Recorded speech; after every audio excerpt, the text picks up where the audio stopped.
man-to-man, one-on-one coverage because the safety rolls to Jefferson's side. This guy's like becoming like a circus act. Like he could do this. Von Rock caught a ball with his thighs. We didn't even talk about that. It was more of with his ass. If he throws a good ball, this is a running, catching touchdown untouched. Right. To become who we want to be as individuals, and at the end of the day, that's how it's be a successful offense. Like KP does like these flips after every win. Now I'm like just waiting for him to do his flips. You can tune in anywhere that you guys follow us on social media. Shout out to Jalen Ramsey. He sucks. Welcome to the Practice Squad podcast. I'm John. I'm joined by my co-host Mark, and we're coming at you finally after the 2023 NFL Draft. Got a lot to talk about in regards to that, a lot to argue about in regards to that. I think me and Mark have quite a few differing opinions. So that's what the draft is for. Yeah, and we purposely, haven't totally engaged a whole lot this past, week about our thoughts and things like that, just so that all of these arguments can be as fresh as possible for you. There's a lot of tension between me and John during the course of the draft. But the best thing about the draft, as we get into it, and we have an awesome guest too that we'll introduce here in just a second. But the best thing about the draft is that no one knows who's right or wrong until 3, 4, 5 years later. From now. Yeah, so it's just like it's all nonsense. Even like the whole draft grades thing is hilarious because it's like, oh, these guys obviously had these guys on their boards for a reason. So who are we to say whether or not they deserve an A or a B or whatever? You're basically just judging what they thought of what they've already done. You're not judging what they're gonna do. You're basically just like, oh, they're stupid for this or they're smart for this. It is what it is, but it's definitely entertaining to talk about. We have a loaded episode of that stuff. But first, we're excited to have a guy who was actually drafted in the draft, not someone who just likes to talk nonsense about the draft, someone who actually was drafted, someone who's going to be a Green Bay Packer, was drafted in the final round, my former teammate, 2021 rushing leader throughout the country in rushing yards, Lew Nichols. We're excited to have him on. What's up, Lew? How you doing? What's up, man? How you guys doing? I'm doing good. Yeah, you probably still riding the high from the draft. What was kind of that process like, and kind of waiting for that call to come on day 3? The draft definitely starting to come down from all the emotions and stuff, but definitely was just a surreal moment just to spend that time with my family and just to just kind of take all that stuff in, man. That was the day I worked and so once I got my phone call and the Packers, called me, man, it was crazy. My whole family was going crazy. Did you have like a draft party and everything, Lew, or just family and some of your closest friends, or what did you kind of do for it? Yeah, it was just family, close friends. Really didn't want to do too much for it, as far as like a whole party. I was kind of waiting to celebrate afterwards, but yeah, not too many people, just friends and family, really. Was that process kind of what you expected it to be as far as talking to coaches and the workouts and any of those things? And, what was kind of your takeaways from it? Like, was there a little bit of politics involved? Like, anything like that, you kind of didn't expect going into this process?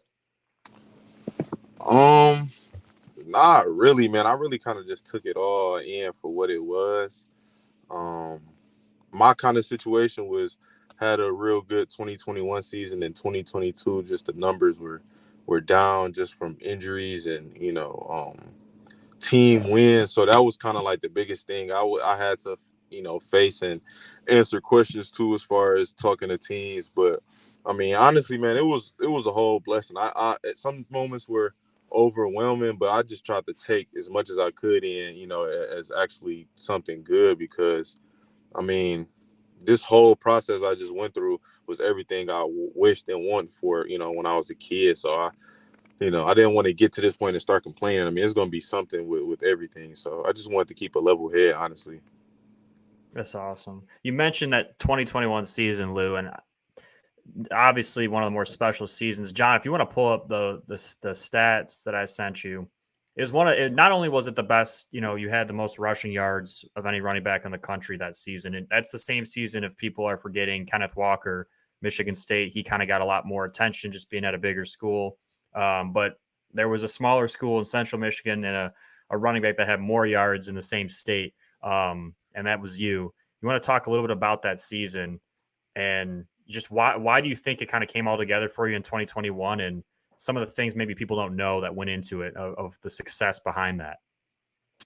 Man, it was just me really just locking in, man, on everything. Like just taking the game personal. Like, man, I'm not leaving this field with, at least 150 yards and 2 touchdowns. Like that's kind of the mentality where I took it, approaching that season and during that season. But man, that team, when you just go looking back at that team, man, we were loaded. I had guys on the outside, Khalil Pimpleton, Ja'Cory. I mean, those guys are professional athletes. Then you got Bernard and Luke up front. They're NFL draft picks as well, man. That team was loaded. So I know I got the ball a lot, so I was able to show what I was able to do, man. But, I mean, the holes were open. I was just setting up my blocks and reading my keys, trusting my eyes, and believing in everybody around me, man. That really was a team effort. I know it's cliche, but that really was just a team effort, man. We were so just locked in and dialed in. I think that's why it just was, such a unique season for us, because we won about 9-10 games that year too. So, man, it was definitely just a blessing to be around those guys, learn from those guys, and just go to war with those guys for that whole season. That was a blessing, man. And you name dropped a lot of NFL players there in your answer. And, Central Michigan kind of has this unique aspect to it where a lot of guys that do go to Central make it, or, other MAC schools, that's not really the case. Do you feel like just kind of, the guys in that program and the coaching staff that's there kind of help set you guys up for success at the next level better than most other schools? Or, what else is it that, potentially makes that program so successful for making guys NFL ready? Man, that's a good example, honestly. I mean, I was fortunate enough to have Coach Mack there for my whole 4 years and Coach Jackson, my running back coach, there for all 4 years. I mean, those guys got such complete resumes, from schools they've been at before, and the guys that they've coached and the teams that they've been around. So definitely having those guys coach me for all 4 years, I mean, like, I was just blessed, because coaches come and go. So for me to be able to learn from them and pick their brain and, like I said, for 4 consistent years, man, that definitely improved my game all around. You know what I mean? So the coaching staff, that definitely was something that was much needed. And you mentioned Coach Jackson being there. Interesting that he, back in his day, you talked about his resume, coached at UTEP, a guy named Aaron Jones. If you're listening to this podcast, might have heard of him. You'll be teaming up with Aaron Jones in Green Bay. So kind of just, the world's colliding for Coach Jackson. For you, have you reached out to have you had any contact with any of those Packers guys yet? Or you kind of wait until you get there, or what does that look like for you? Jordan Love hit me up the night of the draft, was just congratulating me, let me know it's time to work. AJ Dillon was open arms. He hit me up with open arms, embracing me into the running back room. So, but you know me, man, I'm kind of a laid back guy. So I'll definitely just wait to get around everybody and, show them how I can ball and how I can help this team and just naturally, build relationships like that. But those are 2 guys that definitely reached out to me. That's awesome. And how quickly are you going to get over to Green Bay and start training? And also, do you have to do all the dumb shit, like look for a house to get set up at and all that stuff on pretty short notice? Yeah, so I know I leave in a couple of days for mini camp. We got mini camp practices this weekend. So, but I think we get to come back for a couple of days, and then we leave out, I think, around Mother's Day. So I think, really, honestly, within the next week or two, I'll be figuring out as far as my living and, all that stuff. Like, it's really all still new to me. It's really day by day. Like, I really don't know much. I mean, I'm just ready to, learn the playbook and go out there and, be a Packer, compete, fly around, have fun. So that's kind of how I'm looking at it, with the football stuff. But yeah, as far as the living, I definitely, I would say, like, in the next week or two, I have to get that squared away. Are you planning on with your first touchdown doing a Lambeau leap too? Have you envisioned that in your mind? Oh yeah, definitely. I've been in the stadium before too, and I was sizing the the stands to jump in to see how far I can jump in. It's not a short jump, I don't know if I could get it up there. Not a great vert when I was testing. I don't know if I was getting out of the stadium, but I'm sure you'll have no problem. Oh yeah, man, it definitely didn't look too short. And then you have to add in the fact of I might run a long touchdown, and then you got about 5-10 pounds of equipment on. So Yeah, you're that gassed. weigh in. I might have to get some practice in beforehand. Were there, Lou, for like in the whole pre-draft process, obviously you probably spoke to, 10 plus teams. Was there like a few teams that you kind of had like a gut feeling, these are some of the teams I think they are going to call my name? Or, what were you thinking? Did you think you'd be a Packer? Or were they in the conversation or did it surprise you? I had a feeling about the Packers just because I was on the top 30 visit. So I met the whole coaching staff. Like I said, I seen the stadium, I seen, Green Bay. So I definitely was already envisioning myself in that uniform and in that stadium. So it was a couple other teams, basically just teams that were cold teams, Cincinnati, Denver, the Lions, just teams that like to play in the cold, with me being a bigger back. I know the NFL, they love my strength and size and just my ability to get downhill. So definitely those colder teams who like to lean on teams later in the season were just teams I was envisioning myself playing for. But definitely the Packers once I took my visit there. Yeah. With all your success in the 2021 season and, kind of with the way that NIL shaping up and the transfer rules and stuff like that, was that something you ever considered after the 2021 season? Or is that something that you kind of had to, think about, nah, I'd rather just stay here and be successful with the program that I've been with for the past few years? Yeah, I really just wanted to stay at Central. I never really, much credit to my parents, man, my grandparents. They always raised me to, keep the main thing the main thing. I feel like nowadays kids get caught up in, the stuff that's flashy. Oh, we got the biggest locker room. Like you said, we can hand you NIL money. We got the best uniforms. Like stuff like that is cool, but the main thing is, education. I just finished my degree. I just graduated this past spring. If you look at my resume at Central, I believe I left a pretty great career, just from all of the years that I was there. And so like that was the main thing to me. We had, like I said, I was blessed to have the same coaches, position coach, head coach. I already led the country in rushing. So I was looking at it from a standpoint of, man, my end goal is I'm trying to make it to the league. You know what I mean? I'm trying to make it to the league. And not necessarily, I'm trying to go to this Power 5 school and all that stuff. Like that stuff was cool, but I just was kind of looking at the end goal. Like, man, we're doing this because we want to be professionals, not because we're chasing NIL money and logos. So that's just kind of how I was raised, man, and that's just kind of what I referred to when I was put in that situation, getting calls from other teams or other schools potentially. Lou, looking at your play style, you mentioned getting downhill. You mentioned some of these kind of Midwest teams that play in the cold, play outside that would like that style. That's not the end story. You can show this video, but that's not the end story of your game, especially when I was there. I mean, the number of times I saw you make one-handed catches or run routes that people your size don't typically run. Talk a little bit about just your ability at your size to kind of do it all. I mean, you really are do it all back. And yeah, a lot of people are going to talk about your ability. You can see in that video, if you're watching this on YouTube, yeah, he'll run you over. He did that plenty of times. He'll break tackles, but he's also got the shiftiness, pass catching ability that I don't think too many people realize when they look at you, that you're able to do that. You want to talk a little bit about where that comes from, if you work on that or anything like that.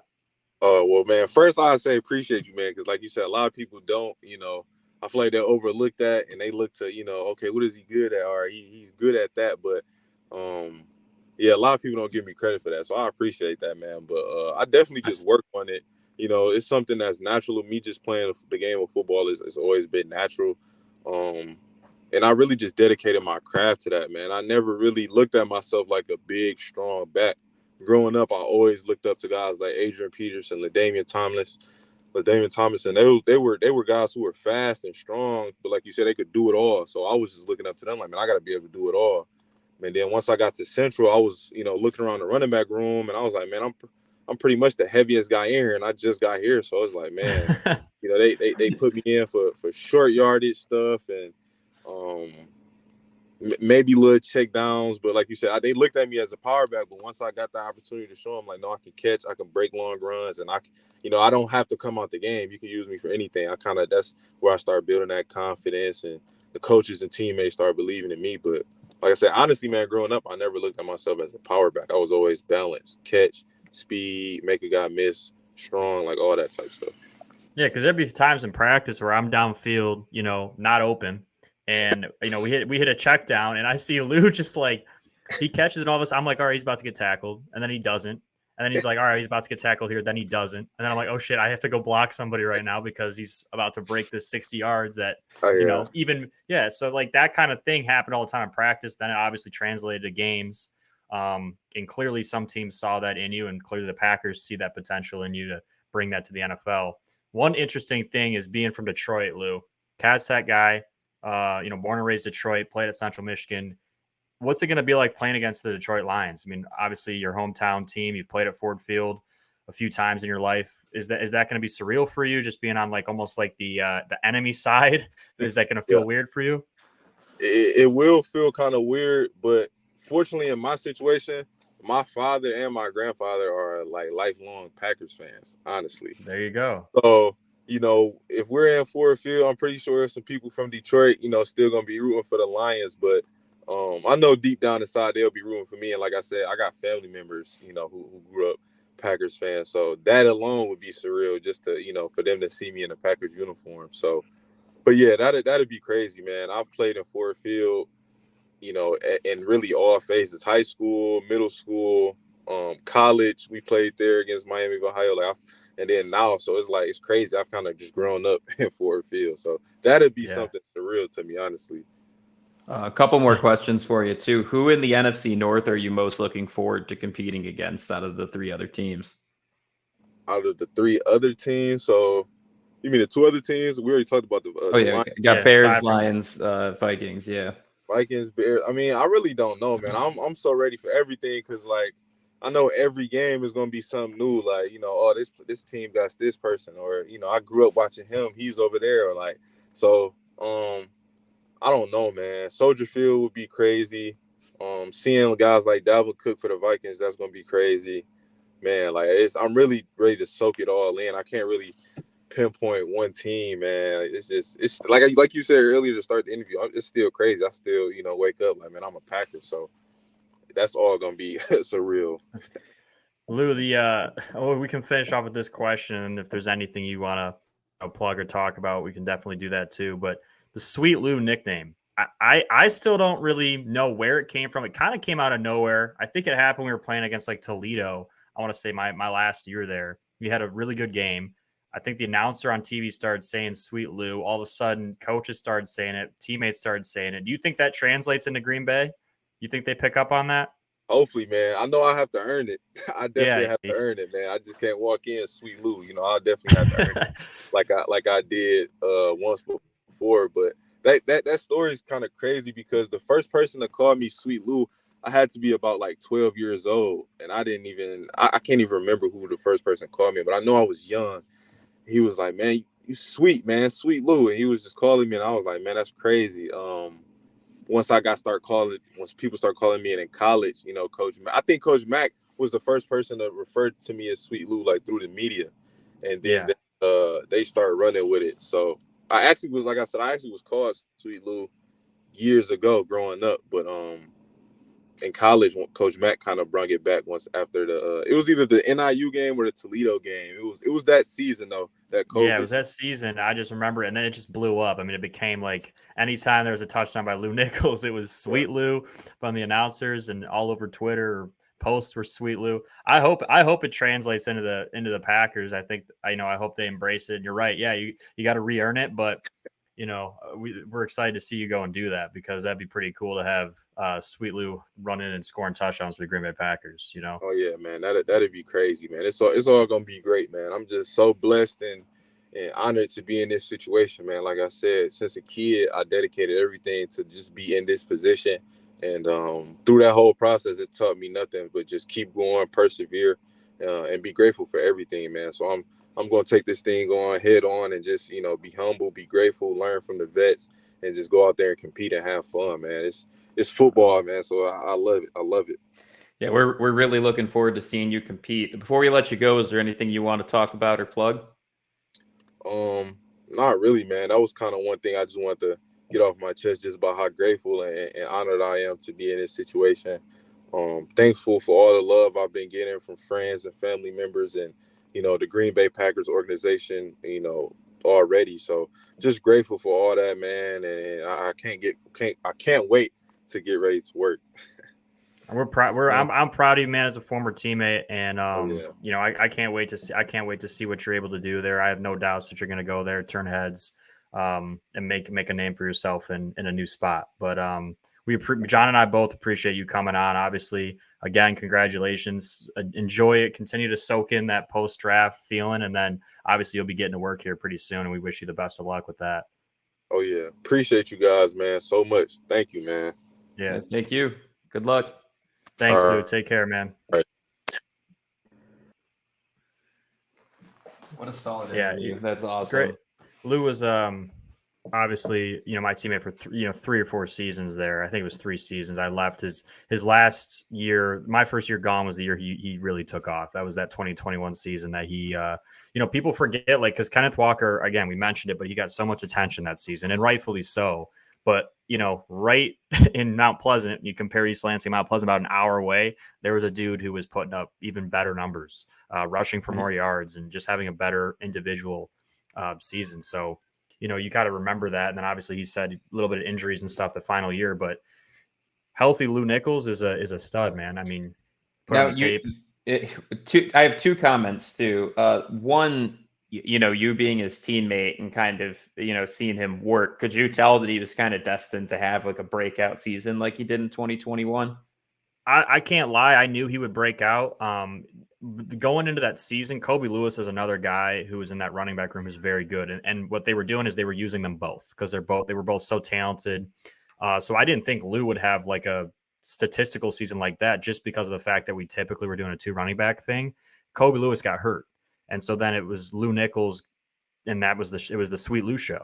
And he took it and made the most of it. I give him credit. But even he said, I knew he'd have a great season. I just didn't think it would be the number 1 rusher in the country. And I think it was if you want to see that stat again, John, I think it was the 25th or 27th most all-purpose yards by any player. 37th highest all-purpose yards. And for those that don't know, he had 1,700 rushing yards alone that season. So that's not even including passing yards. I mean, just a disgusting season. And was that since 2005? 37th most. 37th most all-purpose since 2005. Yeah. So, you're taking, 18 years of athletes? That's pretty damn impressive, Yeah. And especially, again, being a 7th round draft pick, he's probably those other 36 guys that he's getting compared to probably were all NFL pretty guys. Solid. Yeah. You just and I saw it, and I saw the glimpses of greatness early on. I was clearly lucky to be his teammate and clearly lucky to see him develop. And then by the time I left, I knew he'd be special. But yeah, he can catch the ball. He'll run you over. He can make you miss. There's been so many wow moments. There's a couple times I'd be lead blocking for him, and I'm watching the film to correct myself, and I just you almost have to just pause it and just pretend you're not on the coming tape behind you. Yeah, you make a block, and all of a sudden he makes a cut, and you don't think he's going to score because there's probably a safety or another backer chasing from the backside, right? And those guys just don't get him. They just don't get him to the ground, and all of a sudden you're chasing him, going to celebrate in the end zone. So my second comment too was, to me, it's funny because the Green Bay runs Jones, who is kind of more of their versatile receiving back. And then they have Dylan, who's their ground and pound kind of guy. And just, watching his tape, preparing for this episode, it's he's kind of in the middle of the 2 of them. So yeah, I'm curious to see how he's literally that's a fair comparison in terms of their play style. When you look at Aaron Jones, you look at AJ Dillon. If they had a baby, it's like Lew Nichols' play style, which is, maybe that's what Green Bay saw. I don't know if we're onto something, John. Right. Clearly that's pretty cool. And it's a small world. Same coach that developed Lew at Central developed Jones at UTEP. Right. And he was, I think he was I want to say Aaron Jones was a 6th round pick, or maybe even went undrafted. And you know what, per that too, like you just think about, you know, those tips that he was probably getting, that Aaron Jones was getting those same tips at the same point in his career developing. So that is really cool. Yeah. I'm super looking forward to seeing him play. You know, even though we're probably going to be rooting against them, it's still going to be I hope Lou has the best games individually every single time, and I just hope the Packers fall short. You know, right. He has a 150-yard game, yeah, but the Packers just come a little short. That's perfect. All right, so look, the next 30 to 40 minutes here, we got one thing to talk about, and that is NFL what happened. Draft, baby. Yep, what happened this past weekend at the draft. I'm stoked on it. So Mark and I, we might spend a little more time on one team than another team. But we're going to try to go through and kind of at least, gloss over every single team in this draft class. And make sure to check us out on TikTok. We're also posting them here on YouTube. We're doing draft grades for every single team that are a little bit more in depth. Every player too, pick by pick. Pick by pick. Mark's been carrying that a little bit better than me because I've been working like crazy and now I'm getting sick, but I'm going to try to keep contributing as well. I did have a few, so, not for nothing. But anyways, getting into the Cardinals. So look, I'm a pretty big fan of their class because of the fact that Kyler Murray was basically begging for an offensive lineman the past 3 seasons. Didn't get one, tore an ACL. Hopefully Paris Johnson is on some blocks that are going to avoid that from ever happening again. Then they grab an edge rusher in round 2, right? Grab, in my opinion, a very underrated cornerback in Garrett Williams. And then, honestly, it's just plug in the roster from that point down. I think they got a lot of good value, and I think they address problem areas that they need to address. The departure of J.J. Watt, with needing to stock up on their offensive line a little bit more. I think this was a solid class overall. I think it was also solid in the fact that, yes, they got solid players, but they made a move early on in the draft to move back. And I think they still got at pick 6 the guy that they wanted at their 3rd pick. So when you're able to do that and gain more draft capital and still get the same guy, probably the highest guy, biggest need for them was Paris Johnson. I think he was pretty clearly the best tackle coming out this year. They were able to still do that at pick 6. That's what I love the most about it, is when you're able to manipulate teams and know what they need and know what you need and gain capital and still get the same guy you want. I think you get draft points for that. You know what I mean? Which is why I think their grade is a little bit higher. Yeah, and I mean some of these other teams. We'll talk about this more when we get to the Texans, but they made away like bandits in that trade. So stocking up for not just this year, but next year as well. Next we got the Falcons. So it's a little bit smaller of a draft class for them, but probably most notable is that they went with Robinson at 8. Obviously, that's your franchise running back for the next 5-ish years, and it's probably going to be a stud. I'm also jealous because they did grab Clark Phillips in the 4th round, who Mark and I were both pretty high on.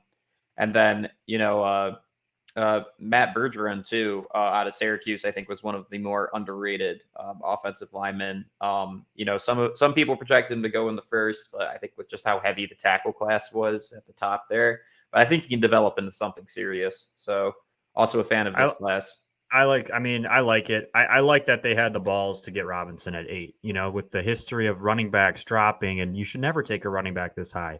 I don't think there's much argument that he was the best running back coming out of the class. I do have an interesting take, and I'll wait till we get to the Lions to have that take. But I think that Gibbs will be a better pro than Robinson based on where they were drafted and when. But I think this is an outstanding class for them. Clark Phillips was one of the best corners, period, in this draft, in my opinion. And they got him in the 4th round. That's a steal. And then Zach Harrison's a really good defensive lineman that I thought would go higher than 75th overall. And they got him in the 3rd round. So if you're able to get talent like that later than when people expected them to go off the board, and you get a franchise running back that like this, who I mean, you compare him to Saquon Barkley, I think it's fair. You change your franchise with it. I know it's not a ton of players, but you changed your franchise with this draft class. What's bold to me with the Falcons is the past 3 years they have prioritized grabbing skill positions over an offensive line to block for those skill positions. And I'm curious to see how that strategy is going to translate, right? Because their offensive line isn't horrible, but it's not great, right? I'd say it's probably, top 20 if we're being, generous. But now you have all this talent. You have Drake London, you have Pitts, and now you have Robinson, and you have an average offensive line and a lot of question marks at quarterback. How is that going to translate, right? So I'm really interested to see what happens there. Moving to Ravens, man. So this is right off of the heels of the Lamar Jackson signing. I don't think we've had a chance to talk about that. The Hurts contract was huge. And then, of course, Lamar Jackson goes and tops it. He didn't get, probably the amount of guaranteed money that he wants, but because of the fact that the contract is the biggest quarterback contract. And John, I think that the Hurts signing is why that happened. If you look into it, right, the previous comparison that Lamar was using in his arguments was Deshaun Watson's contract, which is fully guaranteed, ridiculous amount of money. And Lamar's argument was, I deserve that, right? Because I've done enough in this league to deserve and warrant that amount of money. When you saw Hurts that amount of money guaranteed.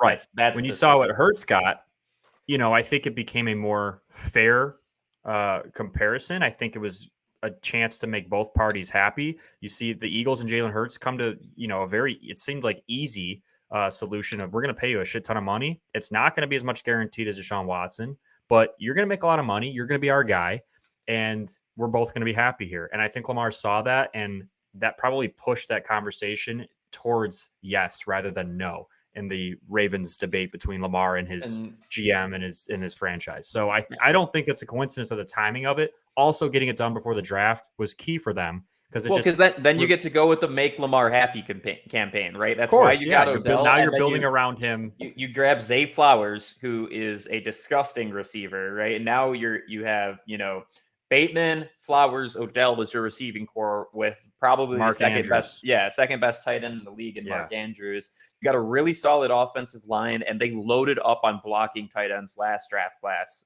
and the year prior as well. So all of a sudden, you're set up perfectly for Lamar Jackson to be successful. No excuses. Let's go. So and Zay Flowers too, John. I thought he would go way earlier. I thought JSN would go earlier. The one of the weirdest trends I've seen in recent draft years was this receiver class getting pushed all the way back, and then the second JSN went, boom, boom, boom, boom. Yep. Receiver. And I thought that was very interesting because I just didn't understand it. People think this is a weak receiver draft class. It's not. It's not as good as, a few years ago when you had Jefferson and, those guys. But this is a good receiver class. It's deep. The very top end might not be as good as some of these guys, but it is a deep receiver class. It shocked me that it dropped all the way back to the 20th pick before a receiver was taken. And then it was just, okay, receivers are going. Right. I mean, and that's kind of how these drafts go. And I don't even know if it's like, how good some, position players are for, a receiver class or something like that. What I think is just where the run on each position starts in relation to their positional value. For example, in this draft, tackles and edge rushers went pretty damn quick. And then you kind of got into receiver, and I'm speaking generally here, of course. Then you kind of got into like receivers and cornerbacks, right? And so last year it was kind of the opposite, right? Receivers and cornerbacks went high, boom, boom, boom, and then you kind of got into more of the tackles and stuff like that. So I think like you're saying, to just kind of piggyback off of that, I think teams have obviously their board of who they think will be available when their pick comes up. And until JSN was drafted, I think everyone assumed JSN was going to go as the first receiver. So Zay Flowers probably wasn't going to get picked until JSN was. So in teams' mind, like, well, when Zay Flowers right now, we're going to wait and probably maybe get him with our next pick or get him later on or need to trade back up if we want to in a little bit. So it kind of changes your plan as those top receivers are going undrafted with every pick. And it's like, okay, well, wait a second. Maybe we can get some of these guys we didn't think we could get in the third round in the set. You know what I mean? So I think that probably, because they told Zay, we're picking you if you're there going into the draft. If you're there, we're taking you. We're pairing you with OBJ, Mark Andrews, Lamar Jackson. Let's go take this division. That's their mind. That's their thought process. Yeah. And then, Bills too, like, I don't think tight end was their biggest need, but I do appreciate the pick because I think it's a good fit for them. Grabbing potentially the best interior offensive lineman in the league, which obviously is a huge help for Josh Allen. What I'm shocked that I don't see on this board is interior defensive line, which in my opinion is a huge reason why they lost to the Bengals in that game, and running back. I mean, Josh Allen cannot be superhero for another couple, like 2-3 years. I just don't think it's going to hold up. It's not going to help the longevity of his career. They need to get somebody to lighten the load for him on running back, and they didn't go for one, which I think is pretty surprising. What are your thoughts? They took. I agree with you on Kincaid. I think he was the best tight end in the draft. I thought it was weird that they took him. I guess maybe they just took best available because when you're a team like the Bills, you have just about everything you need. So maybe just take best available. Very surprised that Osiris Torrance out of Florida dropped that far. That's a steal. One of the bigger steals in the draft. Totally. But yeah, I mean, I don't think they needed to go running back because they took James Cook in recent draft, and I think that he's going to have a larger role. And then they did address some of it in free agency. So, and I think that they plan on going to more traditional, less quarterback run and getting Josh Allen in more comfortable situations where he doesn't have to be Superman. So, they have drafted a running back, sure, but I think that there were other things they probably needed more. Linebacker position, they definitely needed to address. They lost Edmonds in free agency. And they did that with Dorian Williams out of Tulane. I think they probably waited a little too long. He's a good player. There's better guys available early on. Maybe you do a first round linebacker instead of Kincaid and then get a different tight end with a third round pick. There were still better tight ends there. But other than that, I mean, I'm not too picky about it. I think they drafted okay. Do you think that the Bills will be the unstoppable freight train that they were, the prior 2 seasons? No, I think that the Bills' momentum has definitely slowed down a lot. Although Josh Allen seems to be he just got dumped, I think, or whatever. Like he broke up with her. He's just in football, like revenge. I was about to say that post breakup, I need something to focus on kind of mode. He came out in the media and said, I have never been more in on a season than I am right now. And what are we in? We're in May, Yeah. That's going to be interesting for sure. Okay, so I think in the context of the draft, with additionally the free agency moves that the Panthers made, this is a solid draft, and they are really setting themselves up to lay the foundation for this new coaching regime, all these new players. I think that they're setting themselves up for success, and it hurts to say that, as somebody who likes to watch the Saints quite a bit. But look, you grab, in my opinion, the best quarterback option. He is cognitively ready to be an NFL quarterback, while we don't know if the other 3 guys are that went high. You grab a very fast, very athletic wide receiver in the second round, and your receiving core isn't horrible to begin with. Chandler Zavala falling all the way to the 4th round is crazy to me. That surprised me. Yeah, padding that offensive line is huge. I think those 3 picks alone make this draft class pretty special for the Panthers, even though they only had 5 picks. John, can you think of, I agree with everything you just said, by the way, but can you think of a better number 1 overall quarterback drafted situation in the recent years where a guy gets picked to a franchise clearly that has the number 1 pick? Obviously they traded for this pick, but the Panthers haven't been very good the past few years. Can you think of a time in recent history where a quarterback goes into a better situation? I mean, the quarterback coaching tree that they have in Carolina right now, it's former quarterbacks and longtime quarterback coaches all over the offensive staff. Yeah. They set themselves up knowing who they were grabbing, and they set up an offense for him to walk into that might not be the best offense in the NFL, but man, he has options. Though. He has tons of options to work with. Veteran receivers, young freak athletes like Mingo. You go get a steal of an offensive lineman in Zavala to be paired with a team that already could run the ball last year. I mean, just ask the Lions, gave up freaking 250 yards against Carolina in that game. What I'm confused about primarily, if I'm being honest, is not even confused, just concerned, is their DBs, right? They were pretty weak to begin with. They have a great front 7. They have a really, really good front 7, but they don't have DBs. They might run into a similar problem the Lions did last year, where despite the fact that their defensive line play was really solid, that they just, keep losing in these 3rd and long situations because their DBs can't keep up. The good news is, John, to that point, is in that division, there's not, besides Carr, I don't think Anthony Richardson, Gardner Minshew, or CJ Stroud's going to be ripping these teams apart in the passing game. You know what I mean? I don't think any of those guys are necessarily going to jump in and, do that. So I don't know. Yeah, I think that's fair. Or Baker Mayfield. Like, I don't know. You know what I mean? I don't know if Right. it's going to come. Like, Oh, I who's don't think there's teams that can come in and just, yeah. just some of those teams on their schedule. A couple of those teams they'll see twice, but I don't know if they're going to So get picked apart. look, it pains me to say this as a Lions fan, but Ryan Poles, man, like he might be Brad Holmes level good at this whole GM thing. And I can't believe I'm saying that, but like just the way that he's building this team, the way he was able to move around his draft capital with the Panthers in that trade. I mean, he is setting up a situation that Justin Fields actually has weapons to work with. And the thing that I love, right? Because it's so funny how the brands of some of these teams just continue to, make themselves known throughout the years. You freaking load up on defensive line and linebackers, which has always been a staple for the Bears, is just having like a big, aggressive front seven. So, well, not only that, I mean, first of all, in honor of our good friend Caleb, the Bears they're making moves. The trade, obviously, I loved because they are betting on Justin Fields, and they got incredible value to give up for, essentially Bryce Young was going to be first pick, and he was.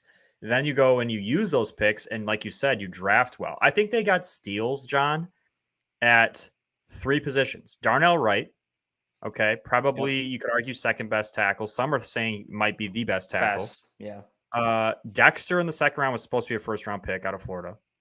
Okay. Big D then tackle. You go and you get Roshan Johnson, who had to live in the shadow of Bijan, and that's why he didn't shine. But you want to talk about, he dropped to where I thought he was going to drop. Some people were mocking him like second, third round, and he was my overrated player. Again, he's got second round talent. Yeah, not because I don't think he's good. It's just So now that you grab him in the 4th round, I mean, he's a stud, so he's going to be a. And then Sewell, right? Sewell, he drafted in the round. I can't believe he fell that far, but he'll play against his brother twice a year now. Look, it's the same thing. And first of all, I love the fact that we have the St. Brown brothers and the Sewell brothers now, playing for the Lions and the Bears respectively. I think the reason why Sewell fell is because he doesn't do anything particularly good. So he's not bad anywhere. He's just not like, there's nowhere where he really shines, right? Where you take like a guy like Jack Campbell, who it's like, yeah, he's a downhill linebacker that is going to plug up the run. That's what he does, right? And we'll kind of get to, when we get to the Lions, I have some thoughts about that. I think that's where Sewell's going to struggle. If he can develop to find a little bit more of a niche and excel at something, I think you're getting a steal. They may move him around more, John. I think because one thing I'll say with Sewell is he's more athletic than a lot of these linebackers. So, and he's a little bit smaller. So I think they might be able to move him around, use him in unique ways. Because listen, the defensive side of the ball is changing. It's happening. You saw how these teams drafted, especially some of these undersized linebackers, that are, like Nolan Smiths of the draft, those kinds of guys, those were very valuable picks because these teams are how they do things because of how the offensive game has adapted and evolved. Well, and I heard Dan Orlovsky say this today, and I'm curious if you agree with it. The NFC is about the run game and stopping the run game, while the AFC is about the pass game and stopping the pass game. The AFC's mostly pass first teams, NFC's mostly run first teams.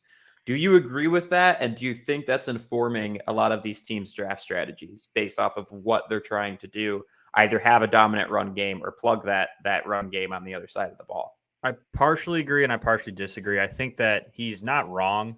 It stems from the fact that there's much better quarterback play in the AFC. And if you have those kinds of weapons, you're going to use them. I mean, why wouldn't you have Patrick Mahomes throw the ball 40 times a game? It's a good recipe for success. But make no mistake, the Chiefs ran the ball very successfully. The Eagles, on the NFC side, ran the ball very successfully, but Hurts could also throw. So you kind of have to be able to do both to get to where you want to get.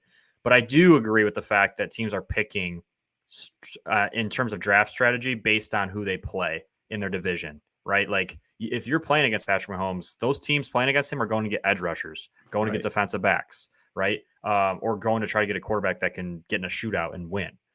That's kind of what I think he was getting at, is that teams are definitely picking based on who they see most often, because if you can't win your division games, you probably aren't going to be a playoff team. Right. Yeah, no, I agree with that. Moving on to the Bengals, who again, and It's so funny because a lot of people are making jokes that like too many teams are getting like, B plus, A minus grades for their draft classes. But honestly, like I do feel like the right players went to the right teams. So I don't totally disagree There's with not that. many teams that drafted like bad. Yeah. We'll get to the few, and I'm sorry for those fans that hear your team drafted bad, because I will go in when you draft poorly, and will not hold back. And when you draft well, which so far we haven't had any team draft badly so far on this list and in this episode, but that doesn't mean that it's not coming. Sure. Sure as hell doesn't start here though. Yeah, it They definitely drafted doesn't well. start here. I mean, you get Miles Murphy. I'm surprised he fell to 28. Really solid edge rusher. You get DJ Turner, who I was stoked to see him go in the second round because, like I said, Michigan DBs, unless your name is Charles Woodson, hasn't really panned out all that I well. thought he might go higher, honestly, John. I thought he was going to go higher than that. It's awesome to see him go that high. Jordan Battle, who is that safety that was living under Brian Branch's shadow at Alabama, but he's a stud too. But they were like Superman. I mean, they were like Superman and Batman. I mean, they were like both very, very good. And it wasn't a Batman and Robin situation. They were both the really good alpha. Yeah, Jordan Battle is one of the best safeties in coverage in college football. Like they got a really good player. I mean, then you're grabbing, guys like Chase Brown, who I think that's maybe because of the Mixon trauma. They're just getting a little assurance there. But, everybody talking about the Brown brothers out of Illinois is like they are super physical, super athletic dudes. I think you're getting a steal with them in the 5th round. And then you just got, a lot of good depth. You're grabbing Michigan's punter, which is cool. A couple of new wide receivers to try out. Charlie Jones, by the way, is going to become a very favorite target, and he's going to get very favorable matchups because of the other 2 guys that he'll be other 3 guys that will be lining up at receiver, right? And Higgins, Chase, and Boyd. Like Charlie Jones is a great check down wide receiver. You can't plan for him because I'm telling you, he's gonna be like an Adam Thielen kind of player. Like he's always gonna get open. He's very crafty, and he's gonna catch everything that touches his hands. Like that's a quarterback's best friend. Like I would throw the ball to somebody like that. So steal. Browns. I'd say this is the one where I start to scratch my head just a little bit on what they're trying to go for here. You grab Cedric Tillman, and obviously like you're missing your 1st round pick, so that doesn't help.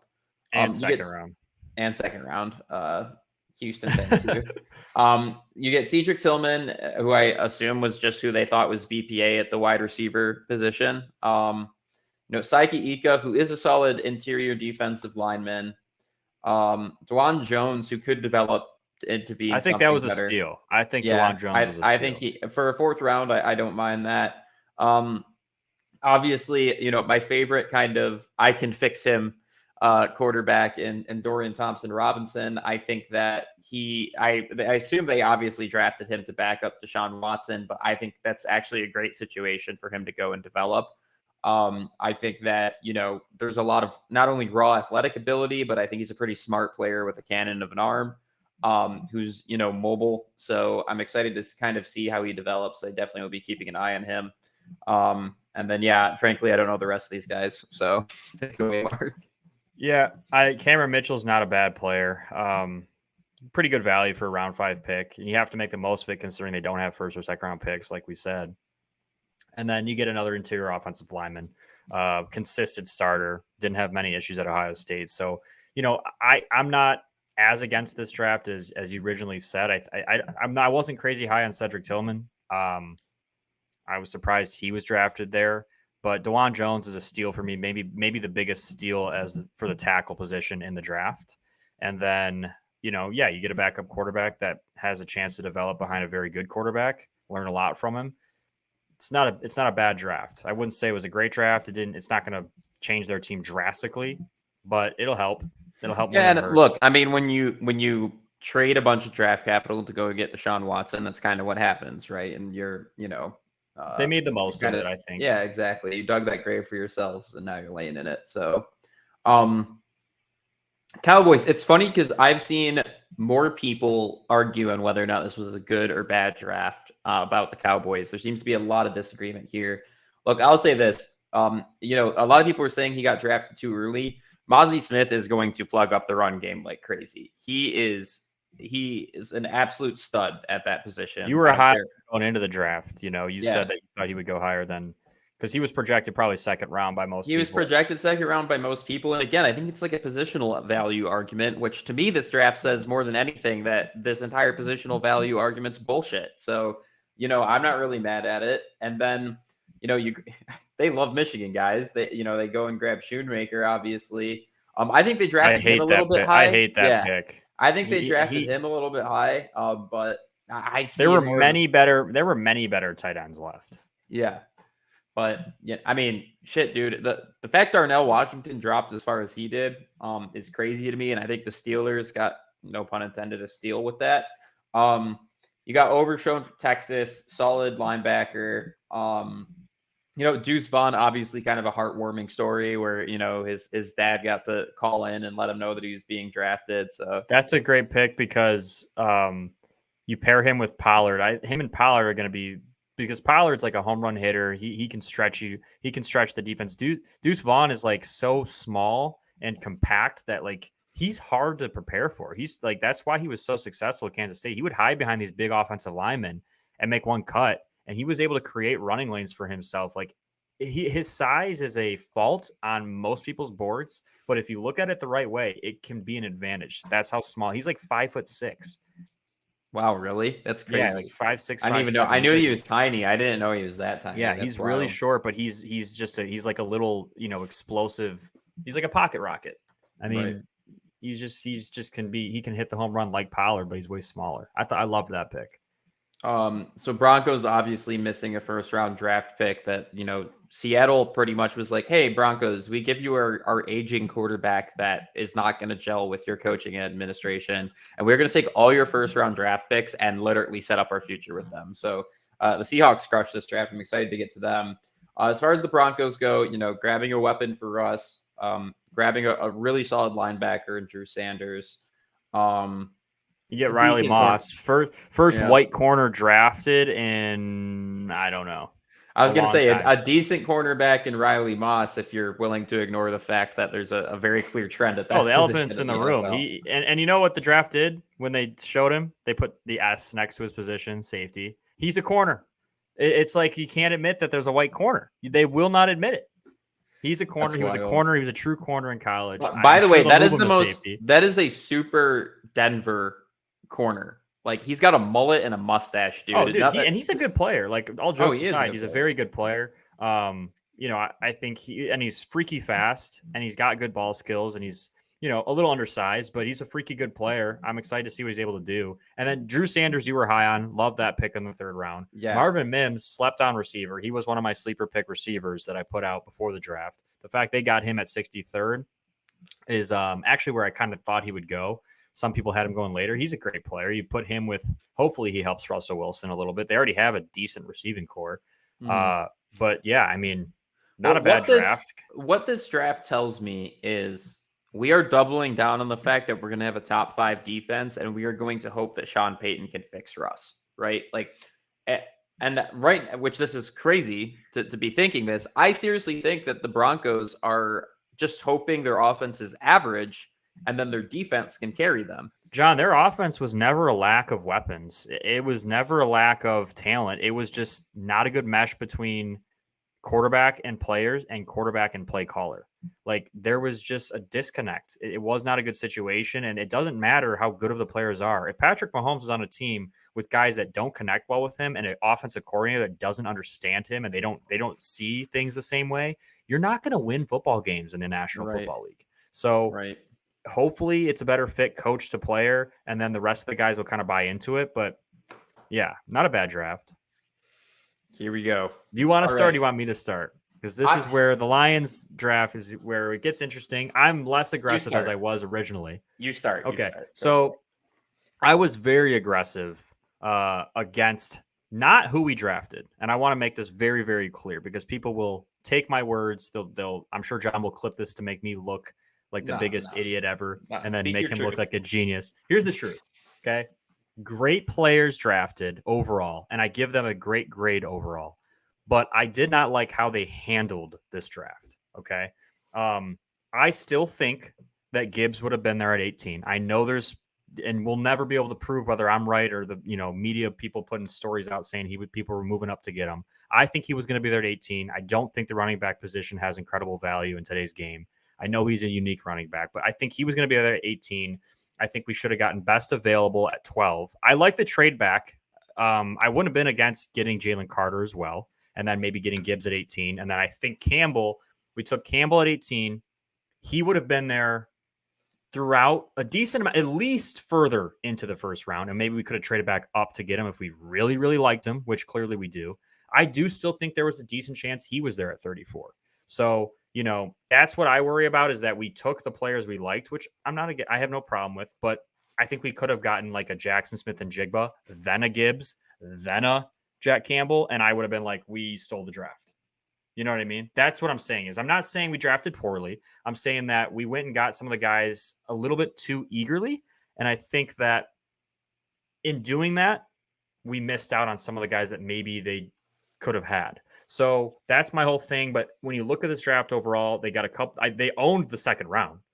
Sam Laporta, probably the second best receiving tight end in this draft. And that's what we need. We have blocking tight ends. We need a guy who can go make plays like Hawkinson did. And Laporta has the potential to do that.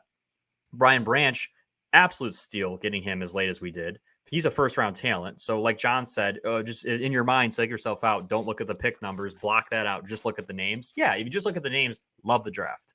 And I'm being nitpicky, but I do think we could have gotten even better with a better pick at 12, then still gotten Gibbs, whether he traded up to get him. Same thing with Campbell, because clearly we weren't afraid to trade. We were all over the trading boards during the draft. We were very active. And then the Hendon Hooker thing, I'm kind of in the middle. I don't really hate it. Don't really love it. I think the value of that pick where we got him, I think he's probably the third or definitely in the top 3 in the quarterbacks in this draft, because I have Anthony Richardson and Levis behind him. Those guys are both guaranteed busts. Hendon Hooker has a chance.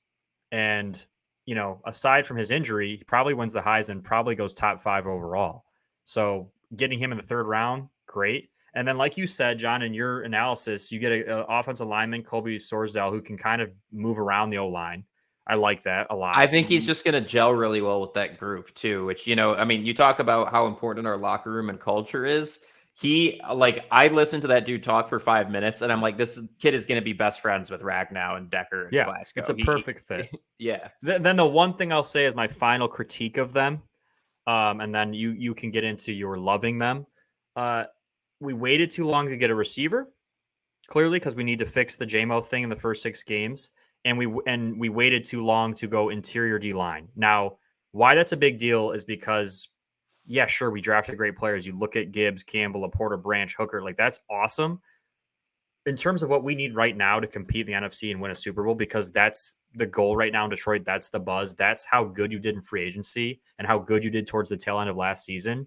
You didn't address the needs you need right now as priority. You just kind of went and picked players you liked most. See, and I disagree with that, but we'll get into that.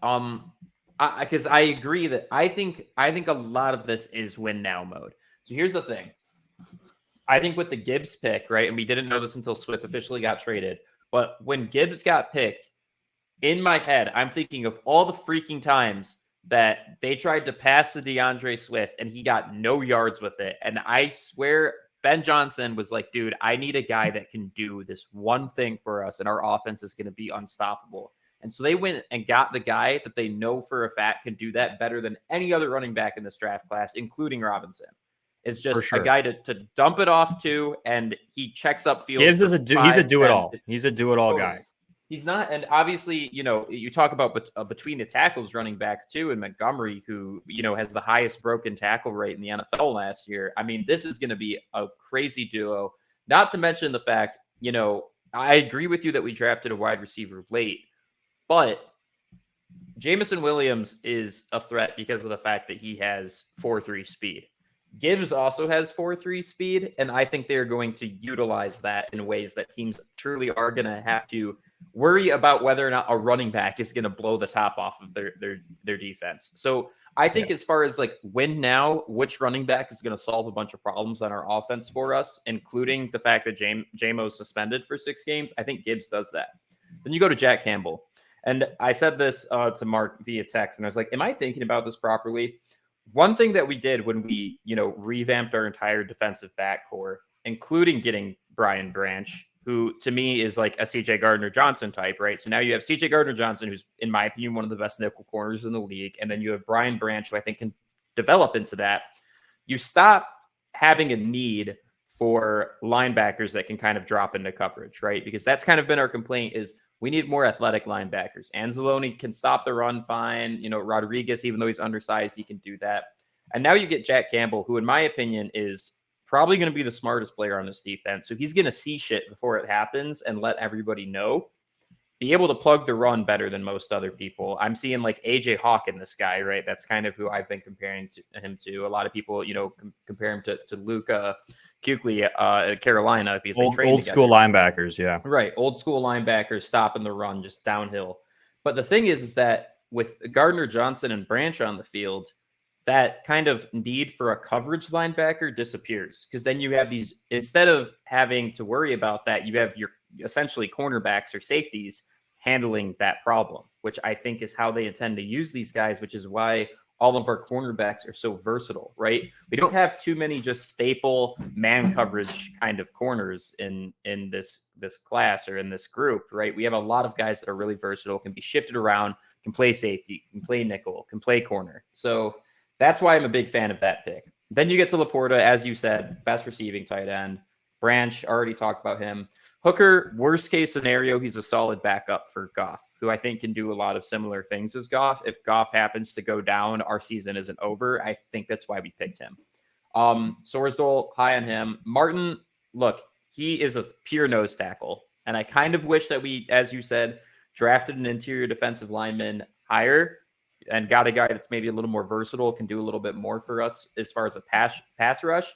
I think this pick says, once again, for with the Campbell pick and everything, we just don't want people running on us. Because that's exactly with him and Aleem McNeil on the interior, you are not running on that, especially if you have Campbell, Rodriguez, and Anzalone behind them.